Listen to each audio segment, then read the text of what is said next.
an Islamic school. 4 Muslims have resisted. So they're not content until they come and get those 4. وَلَن تَرْضَى عَنْكَ الْيَهُودَ وَلَا النَّصَارَ حَتَّى تَتَّبِيَ مِلَّتَهُمْ. They want to get the other 4 now. The ones who want to remain faithful to Allah and His Messenger. So how do they get them? They get them with something called an Islamic bank. Yes, an Islamic bank. Guess what the Islamic bank does? I have to tell you this one before I finish. What the Islamic bank does, 9 times out of 10, is to give you backdoor riba. Example, probably the most prominent of all examples of all the trading of the Islamic banks. In Islam, the norm of a business transaction is a cash transaction. And a credit transaction is the exception to the norm. A credit transaction would be one in which you're given time to pay, okay? The norm of a business transaction in Islam is a cash transaction. And so in Islam, market price is always cash price. Umar radiallahu ta'ala anhu came into the market and found a man selling his goods at less than the market price. Umar said to him, "Get out, raise your price or get out of our market." You lower your price to cut the throat of your competitors.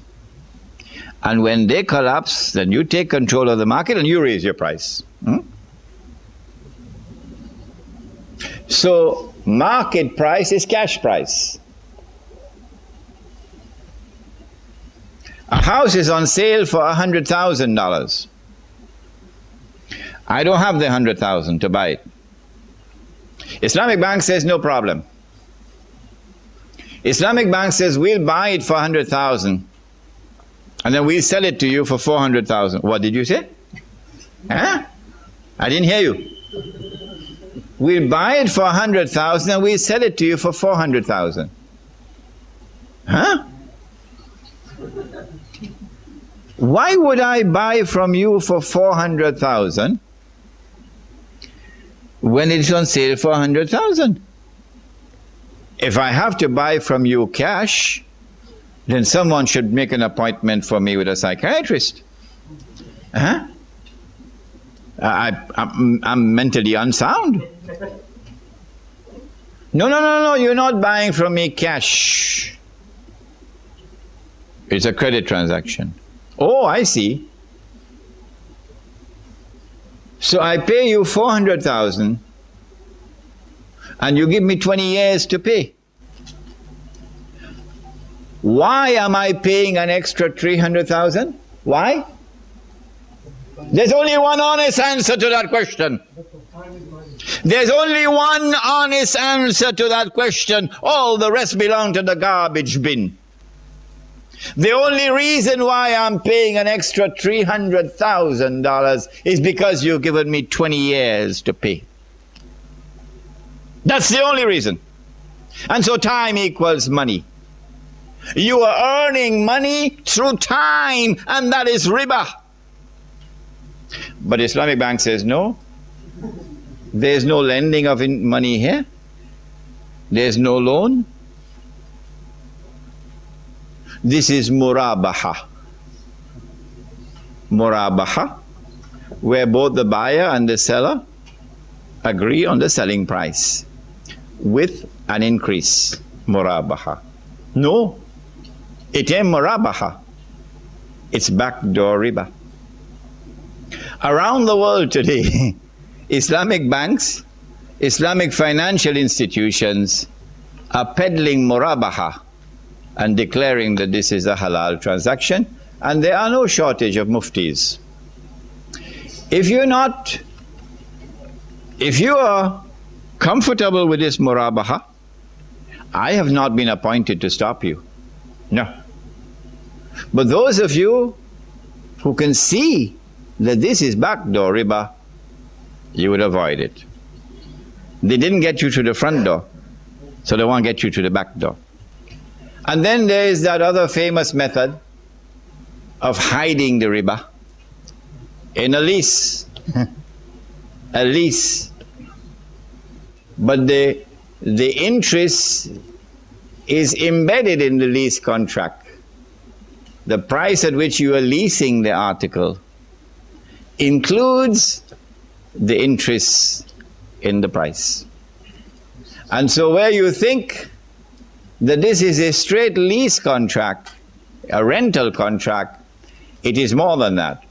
It is a rental contract in which the riba is incorporated into the rental price. Do not, therefore, allow yourself to be trapped by backdoor riba. If we do this, if we borrow on interest, or if we lend on interest, put our money in a fixed deposit. Let me quote the last hadith and we'll now end. What are the implications for us? They can't change this hadith. No. This is Sahih hadith. The Prophet Muhammad ﷺ cursed all four. And he said that they're all equally guilty. He cursed all four. And he said that they were all equally guilty. The one who takes riba, the one who gives riba, the one who records the transaction, and the two witnesses. And he said they're all equally guilty. If they're all equally guilty, what is the implication? What is the punishment? What is the punishment for the one who is taking riba? It is there in the last revelation. وَمَنْ عَادَ فَأُولَٰئِكَ أَصْحَابُ النَّارِ هُمْ فِيهَا خَالِدُونَ. If you are taking riba, even after this revelation has come, then not only do you belong to the hellfire, but more than that, you remain there forever. Forever. That is the punishment for the one who is taking riba. What is the punishment for the one who is giving riba? He borrowed money on interest to buy a house. And even after this lecture, he would not make tawbah. He would not go back home and sit down with his wife and say, we have committed sin. We must get out of this. We must make tawbah. We must seek istighfar from Allah. And we have to get out of this riba as soon as we can. No. He's not convinced. He still continues to write the check every month to pay the interest and to pay the mortgage. The Prophet said that his sin is equal to the one who is taking riba. What about the one who is working in the bank and recording the transactions? His sin is equal to the one who is taking riba. What about the one who is witnessing the transaction? His sin is equal to the one who is taking riba, the money lender. If their sins are equal, then it follows that the punishment must be equal. They will all enter into the hellfire and they'll remain therein forever. We pray that Allah subhanahu wa ta'ala may look kindly upon us and help us as we seek to understand this subject, and may look kindly upon us and forgive us for what we have done in the past, and may look kindly upon us and help us as we try to lead our lives free from riba.